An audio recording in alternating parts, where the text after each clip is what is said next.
아침을 뉴스로 깨웁니다. YTN 라디오 김호성의 출발 새아침. 여러분 안녕하십니까. 출발 새아침 김호성입니다. 극단적 상황에서 문제를 해결하는 방식은 쉽게 도출되지 않습니다. 대립의 결과가 치명적이라면 더욱 그렇겠죠. 솔로몬의 지혜가 필요한 이유입니다. 사립 유치원 비리가 세상에 알려졌을 때 학부모들은 이제야말로 자녀를 마음 편히 유치원에 보낼 수 있게 됐구나 기대했습니다. 여론이 뒷받침했고 국회가 나섰습니다. 사립학교법, 유아교육법, 학교급식법, 이른바 박용진 3법 통과가 가시화되는 듯 싶었습니다. 유치원 3법 통과되면 모든 사립유치원을 즉각 폐원하겠다. 한국유치원총연합회는 어제 광화문 집회에서 이같이 밝혔습니다. 아이들이 주체인 교육의 현장에서 어른들의 다툼으로 결국 아이들이 피해를 입게 되는 상황이 펼쳐지고 있습니다. 교육 현장의 비리 척결을 통한 양질의 교육 현장을 기대했던 학부모들은 압력단체와 국회의 줄다리기 한가운데에서 이러지도 저러지도 못하고 있습니다. 아이를 볼모로한 폐원 통보가 85곳이나 됩니다. 내년 봄 우리 아이들이 갈 유치원이 문을 닫는다는 것이죠. 학부모는 애가 탈 수밖에 없습니다. 솔로몬의 지혜가 필요합니다. 오늘 3부에서는요. 박용진 3법을 발의한 더불어민주당 박용진 의원을 직접 만나서 지금까지의 상황, 향후 대책 어떻게 전개될 것인지 하나하나 물어보도록 하겠습니다. 11월 30일 금요일 아침입니다. 잠시 후 출발하겠습니다.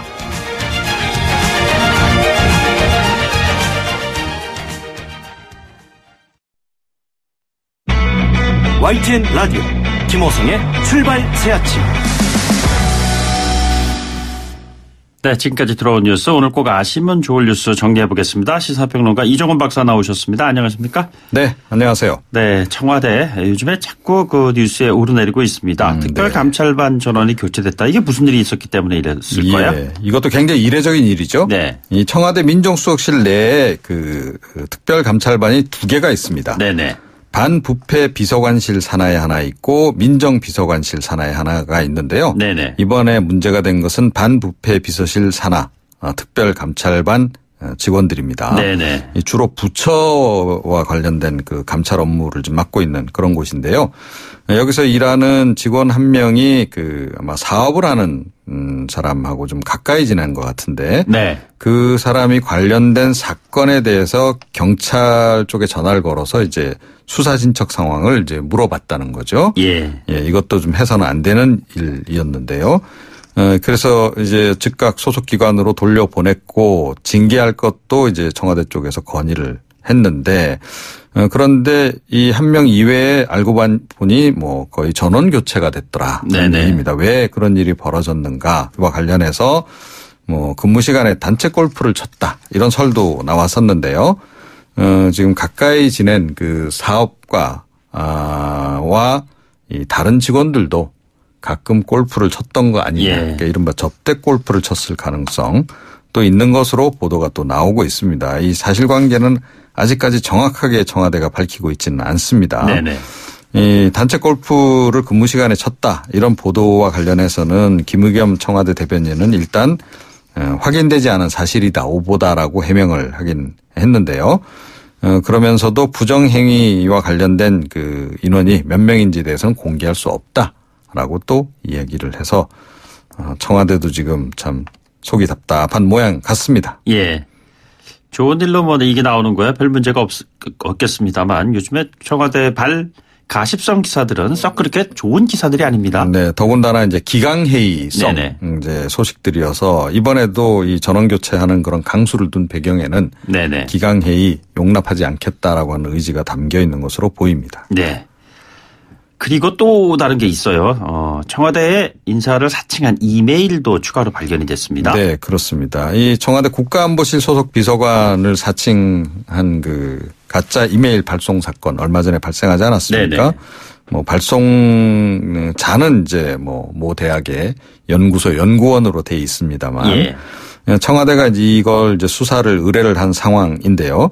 어제 김의겸 대변인이 정례 브리핑 때 또 다른 유사 사례를 좀 공개를 했습니다. 네네. 올해 초에 윤건영 국정상황실장 청와대 공식 메일이 아닌 개인 메일 계정으로 해서 네네. 대북 정책 관련 내부 자료를 요구하는 메일이 관련 부처 공무원에게 발송되는 일이 벌어졌다는 거죠. 예.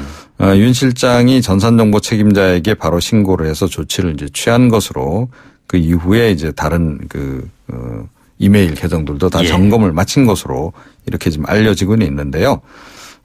그래서 지금 이제 청와대 관계자가 사전 협의나 연락을 하지 않고 보낸 메일은 사칭 가능성이 매우 높으니 공직자를 포함해서 국민들이 주의를 기울여 달라라고 어제 또 당부를 했습니다. 네네.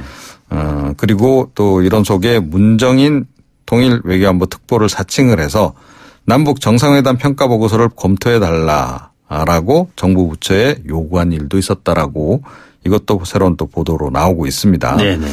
해킹 더하기 피싱 뭐 이렇게 지금 이제 볼 수 있을 것 같은데 이게 좀 이런 정도면 상당히 조직적일 가능성이 좀 높지 않나. 그렇죠. 도대체 누가 그랬을까?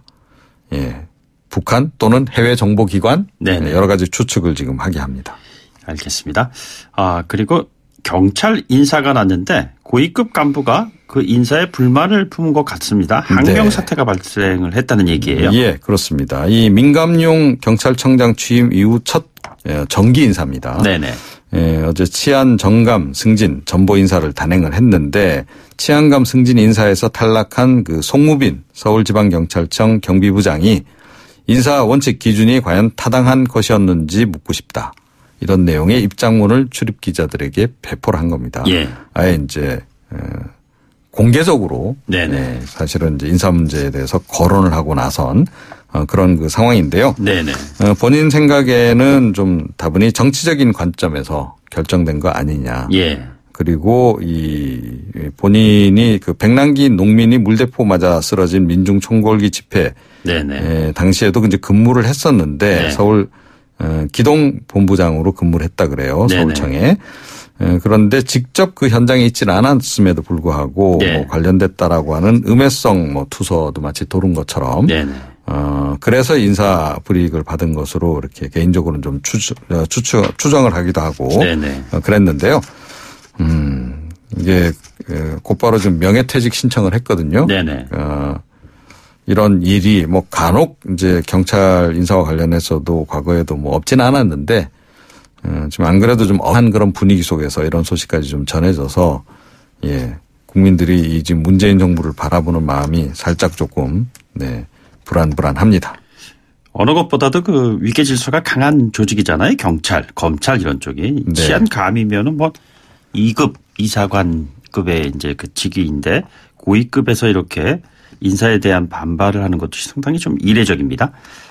자, 그리고 어제 대법원에서 이제 강제징용과 관련된 판결이 또 나왔습니다. 최근에 네. 그 대법원 판결들은 또 과거사에 대한 정의를 회복하는 그런 것이 아닌가라는 평가를 받고 있는 것 같은데 그러나 네.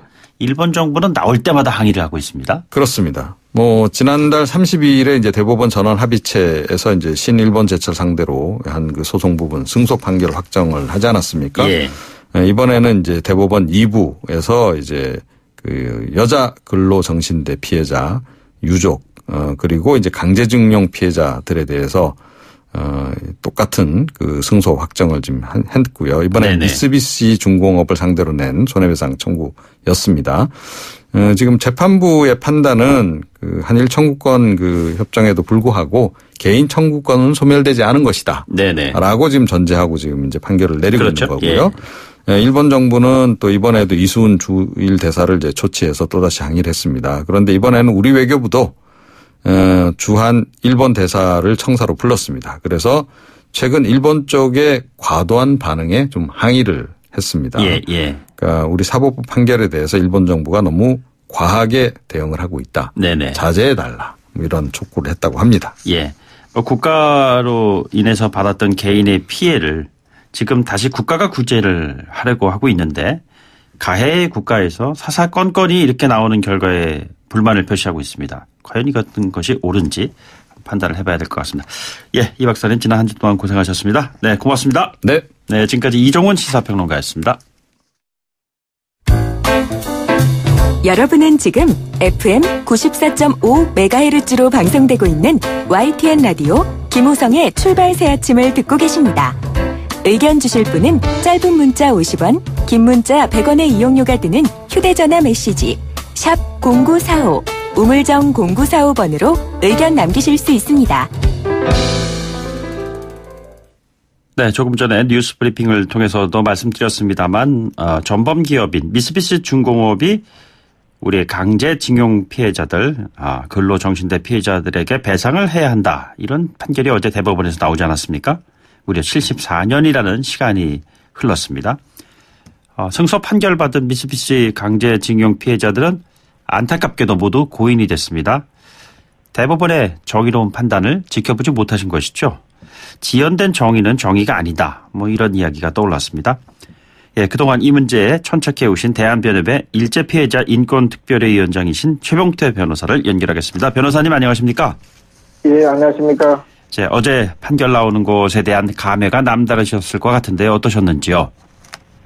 너무나 늦게 지금 나온 판결이기 때문에 한편으로는 반갑지만 한편으로는 좀 너무나 아쉬웠고요. 네네. 또 이 판결은 상식의 승리인 것이거든요. 네네. 사람을 끌고 가가지고 일을 시키고 피해를 입혔으면은 거기에 대해 가지고 임금을 주고 발생한 손해에 대해 가지고 배상을 하는 그것은 문명 국가에서 상식적인 것이거든요. 예. 그래서 이런 상식이 이제 법원에서 받아들이기 때문에 상식의 승리라 이렇게 볼 수도 있고, 또 하나는 저희들이 대한변협과 일본 변호사연합회가 오랫동안에 이 문제를 법적으로 어떻게 해결하는 것이 맞는가 연구를 해왔는데, 네네. 이게 2010년도에 당연히 이런 분들에 대해서는 사죄하고 배상하지 맞다는 그런 공동 성명을 발표를 했거든요. 예. 그러니까 한국 변호사회의 이 방침이 우리 대법원에서 받아들였기 때문에 이거는 양국 법률가의 우리나라 법률가만의 승리가 아니라 네네. 양국 법률가의 승리이다, 법치주의 승리다, 이렇게 지금 평가를 할 수 있겠죠. 예, 아까 2010년의 시점에 대해서 말씀하셨는데 그때 조석희 이 판결이 내려졌었다면은 살아생전에 이 판결을 지켜보신 분들도 계셨지 않았겠습니까?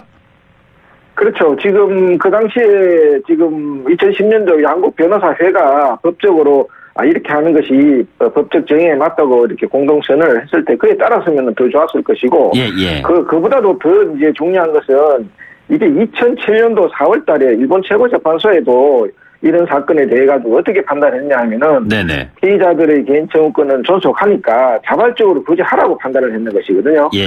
그래서 일본 사법부에서도 그래 판단한 것에 대해서 일본 정부라든지 기업이 그것을 존중을 했더라 그러면은 피해자들이 살아있을 동안에 다 구제가 되었겠죠. 네네.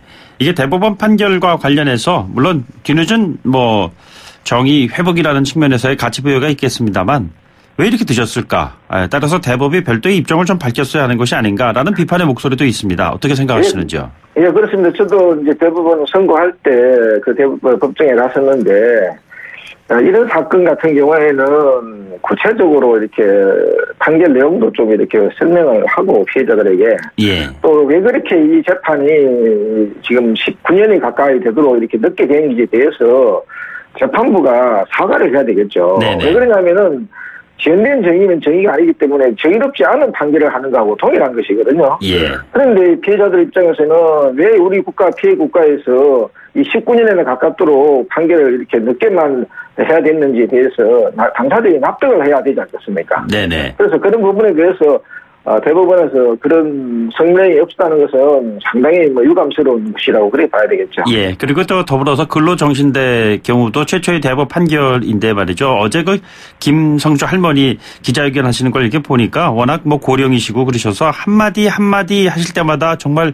아주 가슴을 쥐어 짜는 듯한 그러한 목소리로 말씀을 하시던데요. 이 근로정신대 판결의 의미는 어떻게 받아들여야 될까요? 이게 그분들이 이제 일본에 가서 속아서 갈 때 나이가 13살, 14살이거든요. 15살 이렇게 얘기하시더라고요. 예. 그러니까 13살, 14살, 15살 그런 나이에 지금 국내도 아니고 외국에 이제 가서 그런 노동을 당하고 임금도 받지 못하고, 또 이분들이 그런 일제시대 때 피해뿐만 아니라 이분들이 이제 한국에 돌아왔을 때는 이게 지금 여자가 외국에 갔다 왔다, 그렇게 얘기해서 몸팔로 갔다, 이런 오해를 받고, 그래서 지금 가정도 파탄되고, 이웃들의 어떤 눈초리, 이런 부분으로 인해 고통받는 그런 2차 피해도 있거든요. 네네. 그래서 한을 품고 이렇게 김성기 할머님이 살아오셨는데, 이 대법원 선고를 들으면서 자기가 살아왔던 그런 한이라든지 이런 것들이 무의식 중에서 계속 이렇게 말로서 나오는 것 같은 그런 느낌을 받았습니다. 그래서 예.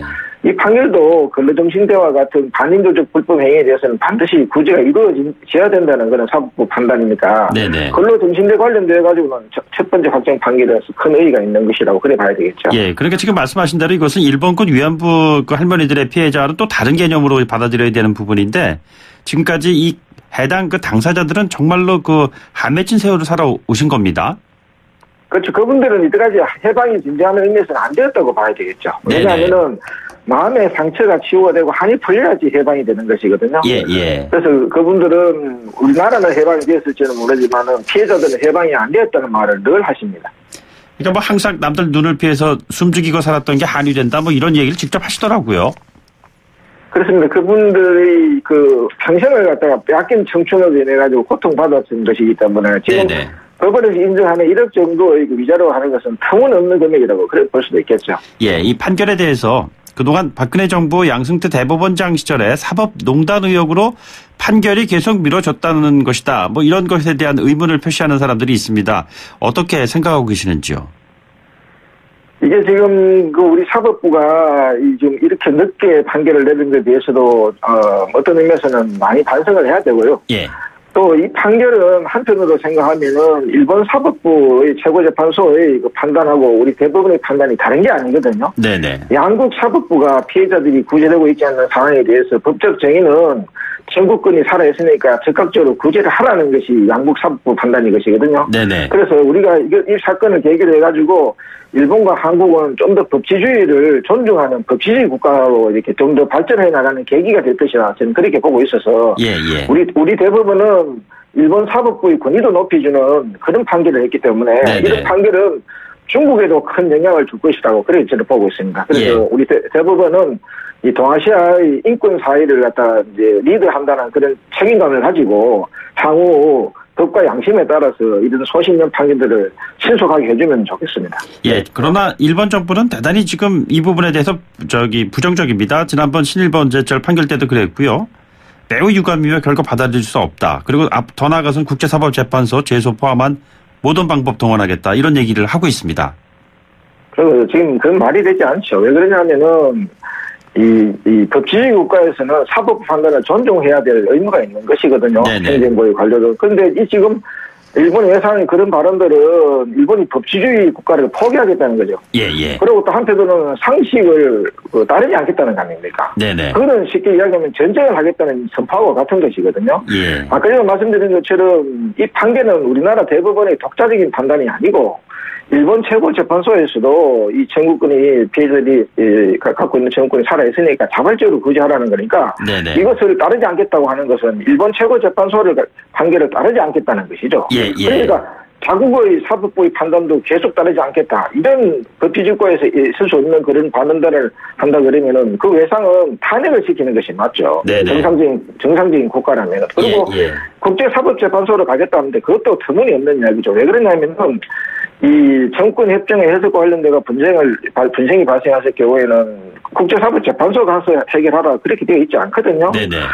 그런 경우에는 별도로 청구권제 협정 제3조에 해가지고 그 절차에 해가지고 평화적으로 해결하고 그렇게 되어 있습니다. 그래서 네네. 이 국제사법재판소로 가야 되겠다고 하는 것은 청구 협정 자체를 위반하는 것이고요.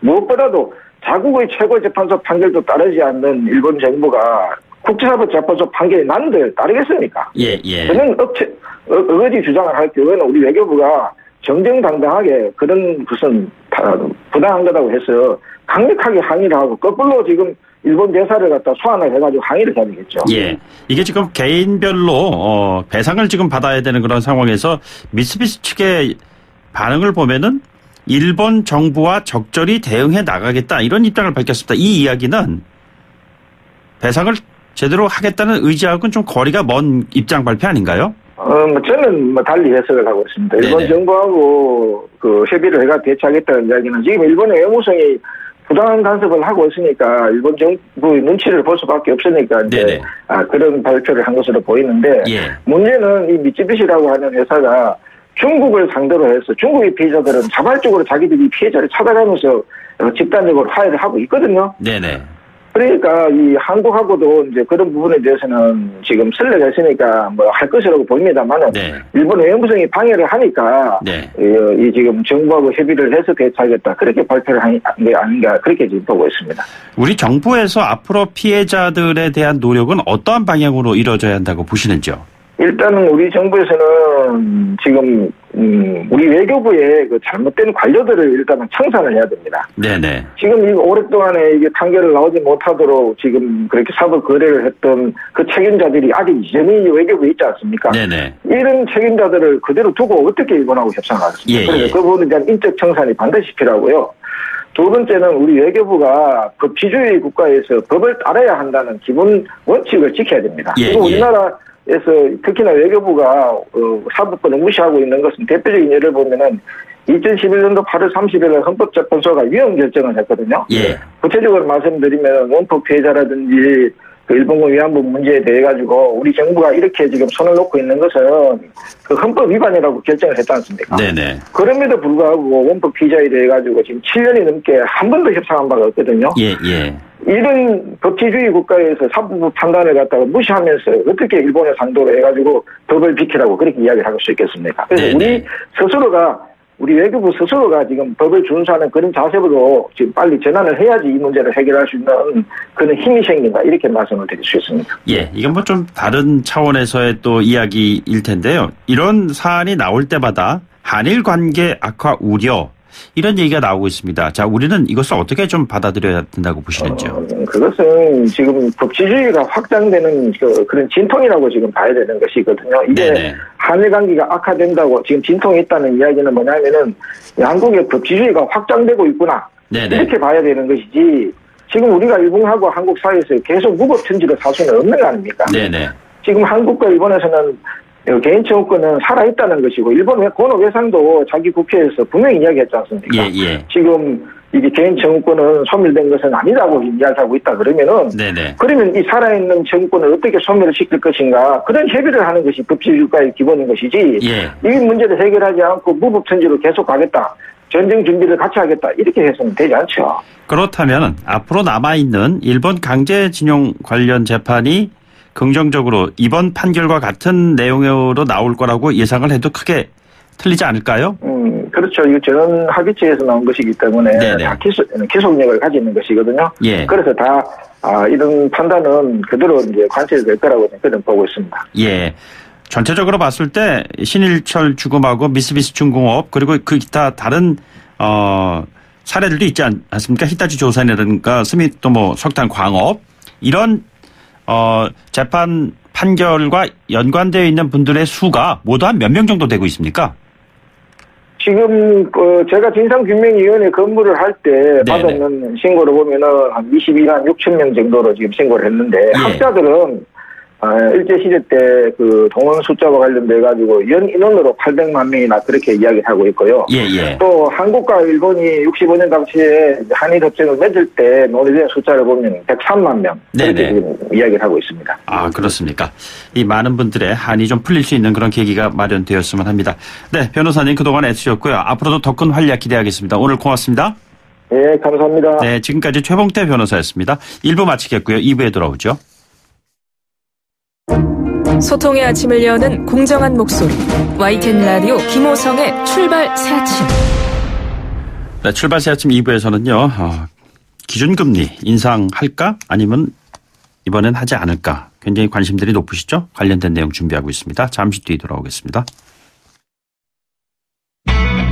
YTN 라디오 김호성의 출발 새 아침. 네, 이주열 한국은행 총재가 11월 금융통화위원회에서 금리 인상 가능성을 시사를 했습니다. 네, 오늘 오전에 인상 여지가 결정될 것 같습니다. 어렵고 답답한 경제 활력 불어넣기 위해서 시중에 풀어주는 돈입니다. 이젠 걷어들일 때가 됐다. 이런 것입니다. 돈을 걷어들일 경우에 어떤 또 문제가 생길런지요. LG경제연구원의 조영무 연구위원을 연결하겠습니다. 위원님 안녕하십니까? 네, 안녕하십니까? 네, 이번에 기준금리 올릴 가능성. 지난번에 저희들과 얘기하셨을 때 10월, 11월 두 차례 중에서 아마 11월에 올리지 않을까 이렇게 전망을 하셨거든요. 네. 어떻게 보십니까? 예, 그때 예상했던 것처럼 네네. 올해 마지막 금통이죠. 오늘 오전에 결정되는 11월 금통위에서 금리를 인상할 가능성이 매우 높은 상황으로 판단이 되고요. 네네. 그뿐만이 아니고 현재 금융시장에서도 금리를 동결할 것으로 예상하는 전문가보다 인상할 것으로 예상하는 전문가들이 훨씬 더 많은 상황입니다. 예. 한은 외부에서 금리를 올려야 한다는 압박이 상당히 거센 상황이고요. 네네. 저는 개인적으로는 한은 내부적으로도 그동안 계속 금리를 올리고 싶었지만 예. 올해 초부터 이어졌었던 대내외 경제 불확실성 요인으로 인해서 올리지 못했던 상황이라고 보고 있기 때문에 네네. 한은도 이번에 올려야 한다고 판단할 가능성이 높아 보입니다.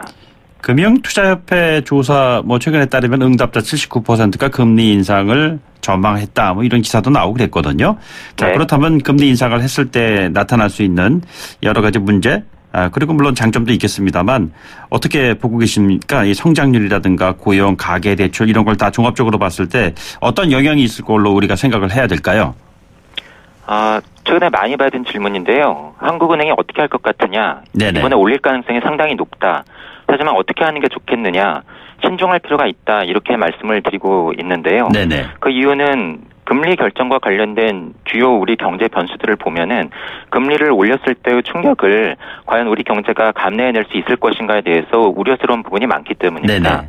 우선 경기 측면에서 보면 대부분의 전망 기관들이 올해보다도 내년에 경제 성장률 전망치를 더 낮게 보고 있고요. 예. 그렇다 보니까 경기 둔화에 대한 우려가 큰 상황입니다. 네네. 물가 측면에서 보면 최근에 소비자 물가 상승률이 2% 수준에 도달함으로써 한국은행의 물가 관리 목표 수준에 도달을 하긴 했는데 네네. 그 내용을 들여다보면은 경기가 좋아서 수요가 늘어서 물가가 올랐다라기보다는 유가가 오르고 농수산물 가격이 급등하면서 이러한 비용 요인 때문에 물가가 올랐기 때문에 네. 실상 여기에 금리 인상으로 대응하는 것이 적절한가 하는 비판이 있습니다. 예, 예. 그리고 많이 풀린 돈 때문에 가계부채가 늘어나고 부동산 가격이 올랐다라고 하는 비판이 있고요. 네네. 이것을 한국은행은 금융시장의 불균형 누중이라고 하는 표현을 쓰면서 여기에 대응할 필요성을 언급을 하고 있는데 네네. 사실 이것도 잘 들여다보면은 예전에 10%를 넘었던 가계부채 증가율이 최근에 6%대까지 떨어졌고요. 네네. DSR 규제와 같은 추가적인 가계대출 규제책이 앞으로 시행될 예정이기 때문에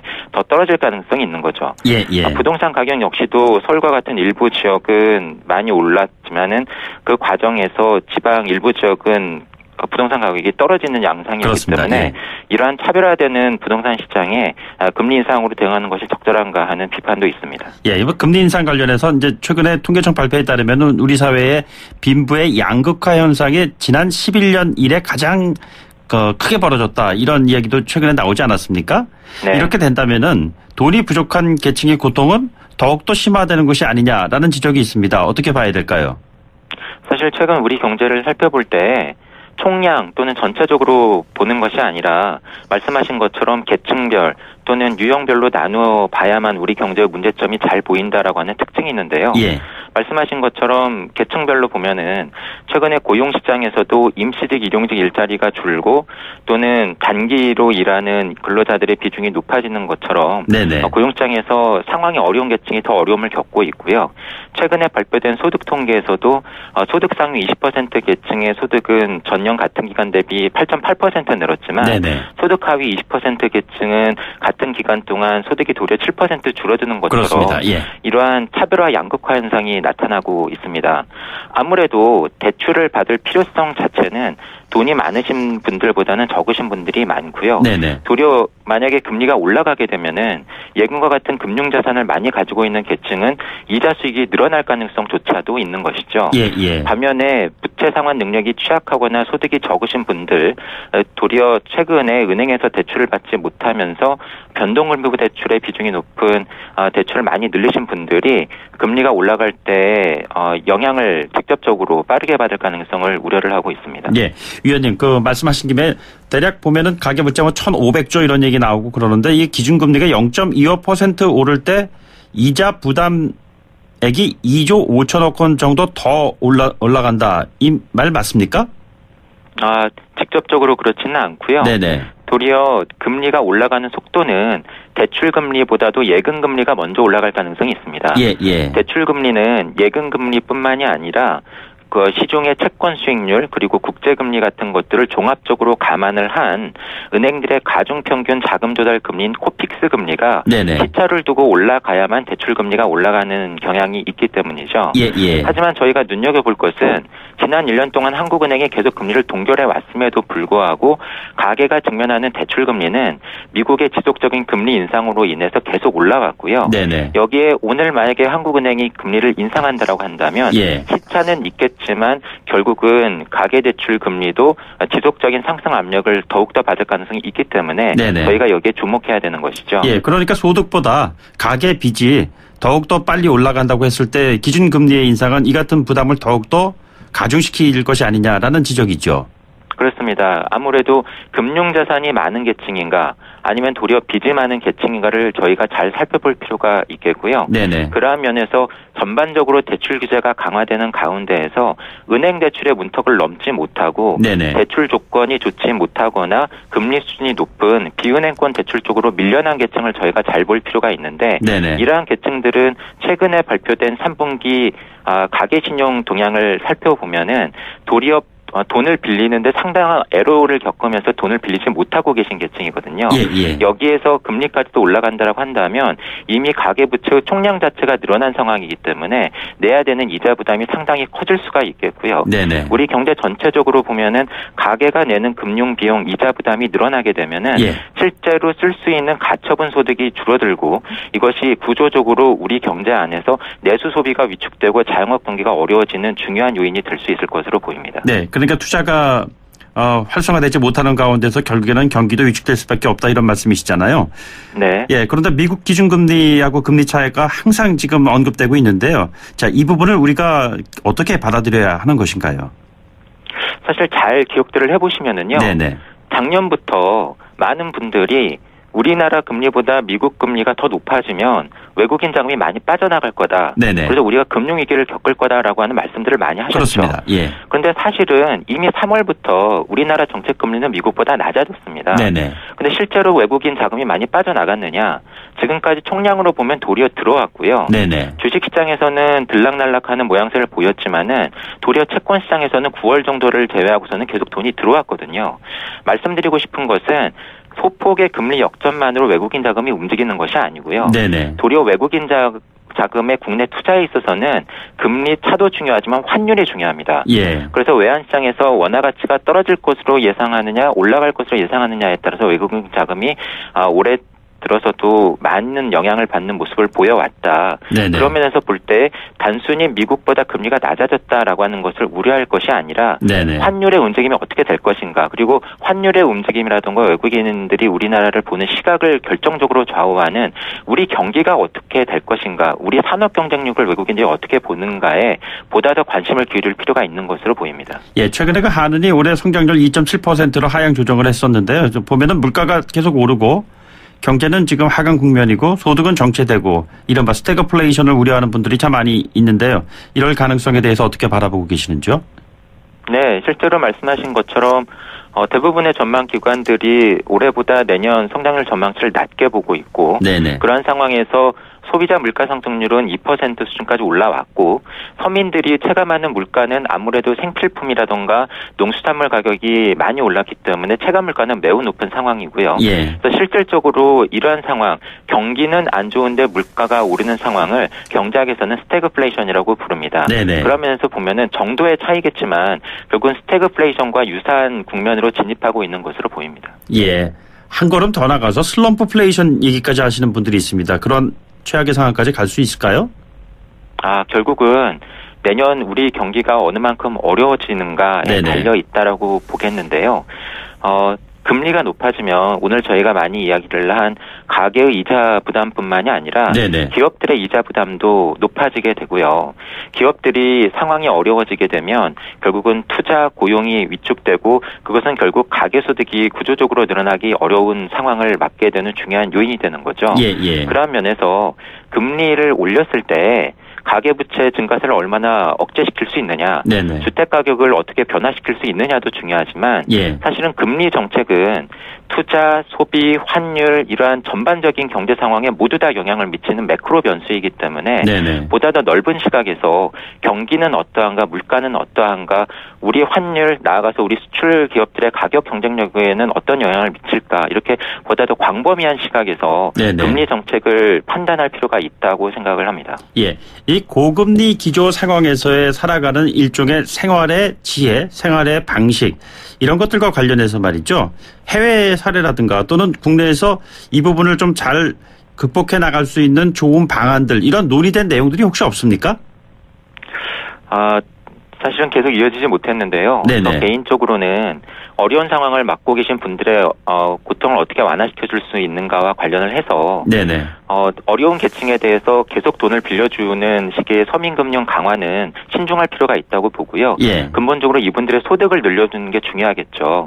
그런 면에서 보면은 금융감독당국이 추진하고 있는 가계부채 대책을 네네. 금융정책으로만 시행할 것이 아니고 예. 한마디로 대출 한도를 높여주거나 대출금리를 깎아주는 것이 아니고 네네. 이분들이 소득을 안정적으로 얻을 수 있도록 취업이라던가 창업 지원 강화 대책을 패키지로 실시하는 것이 네네. 예전에 일종의 부채 탕감 정책으로 시행되었던 국민행복기금 안에 대책으로 들어갔던 적이 있거든요. 예, 예. 근데 안타깝게도 이것이 계속 이어지지 못하고 있습니다. 네네. 그런 면에서 볼 때 우리 정부, 우리나라에서 시행되고 있는 가계부채 정책의 범위를 좀 더 넓혀서 네네. 취업과 창업 대책, 나아가서 소득 증대 대책과 어떻게 유기적으로 연계시킬 필요가 있는 것인가에 대해서 보다 더 고민하고 계속해서 지속적으로 추진해 나갈 필요가 있는 것으로 보입니다. 소득 주도 성장의 핵심적인 내용 가운데 하나는 세금을 이쪽 그 어려운 층에다 지원을 함으로써 경제를 좀 활성화하는 그런 방안으로 끌어가겠다는 것이 있는데 이 부분에 대한 것도 하나의 방안이 될 수가 있을까요?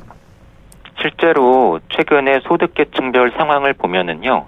고소득층은 사업소득, 근로소득 모두 다 늘어나고 있는 반면에 네네. 소득 하위 계층은 근로소득, 사업소득이 모두 다 증가세가 마이너스고요. 예. 그러한 가운데서 유일하게 늘어나고 있는 것이 정부로부터의 이전 지출, 이전 수입입니다. 네네. 한마디로 정부가 도와주는 돈들을 받아서 쓰는 돈 부분만이 늘어나고 있는 것이죠. 예, 예. 이것이 단기적인 경기 대응 정책으로는 지금 반드시 필요한 시점이기는 합니다만 네네. 우리 재정 구조상 지속될 수 있는가 네네. 그리고 이것이 효율적인가에 대해서 생각해 볼 필요가 있겠고요. 예. 솔직한 판단을 내리는 그러한 일종의 용기가 필요할 것 같아요. 그래서 네네. 복지로 해결할 부분은 복지로 해결을 하고 예. 그리고 정부가 일종의 경기 대책이라던가 또는 우리 경제의 구조 전환을 위해서 필요한 부분은 그러한 재정 정책으로서 대응을 하고 네네. 그러한 일종의 판단이 필요하지 않을까 하고 생각이 됩니다. 알겠습니다. 오늘 말씀 여기까지 듣죠. 고맙습니다. 네, 감사합니다. 네, 지금까지 조영모 LG경제연구원 연구위원이었습니다. 8시 뉴스 듣고 3부에서 뵙죠.